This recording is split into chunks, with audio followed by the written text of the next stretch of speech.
So James, Yes. you're here in Sundance with another movie of yours, this time to talk about dyslexia, a problem that affects a lot of people. So tell us about the D word, the phenomenon of dyslexia a little bit, you know, Yes. and how it touches us all. Well, 1 in 5 people on this planet have dyslexia.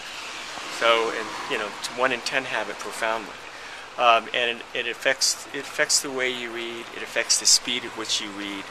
And for children in 2nd and 3rd grade, it's all about reading and writing. So for them, to struggle with reading and writing at that age is really damaging and very, very difficult.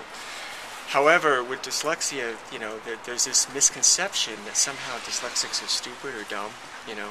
Nothing could be further from the truth. Because they struggle reading doesn't mean that they don't have all the intellectual apparatus in place to do well. So you have to help them and provide tools for them. Mainly give them extra time in the classroom to read and give them the extra time on the test to complete their test. If you give them time, they do much better. And believe it or not, we're not giving that time the way we should right now for these kids. So, you know, this film is meant to get out there and, one, educate the broader public in general. Because for something that affects 1 in 5 people, most people don't even understand dyslexia.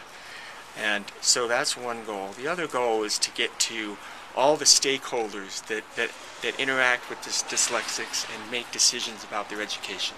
So the high school counselors, the child pediatricians, the child psychologists, the college admissions officers, teachers, all of those people are just a part of a large group of people that need to understand dyslexia if they're going to understand children and their struggles to read. So we want to reach them as well. The most important core group, though, are the dyslexic children and their families. Because when my son was 8 years old and he was functionally illiterate, we had nowhere to turn. There really wasn't a lot of information available for parents.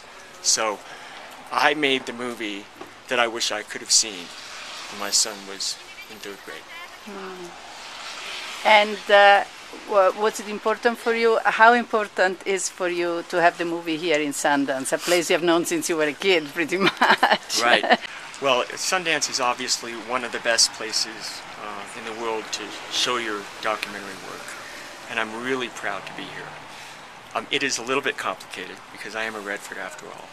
But over time in my relationship with the Sundance Institute and the festival, they know how to deal with this. They know when my work should be here and when it shouldn't. I haven't brought all my work to Sundance, and frankly, not all my work has been accepted. So, so I'm really happy to be here. You know, I'm very happy, and a lot of opportunities come from getting the exposure here. You know, I actually thought at one point, I wondered whether or not I should come with this project because my son is also in the film. But, you know, in the end I thought, well, I better put aside my personal issues because there's a lot of good things to come from this movie. And if it gets accepted, I should just be grateful. I'm grateful to be here. Grazie.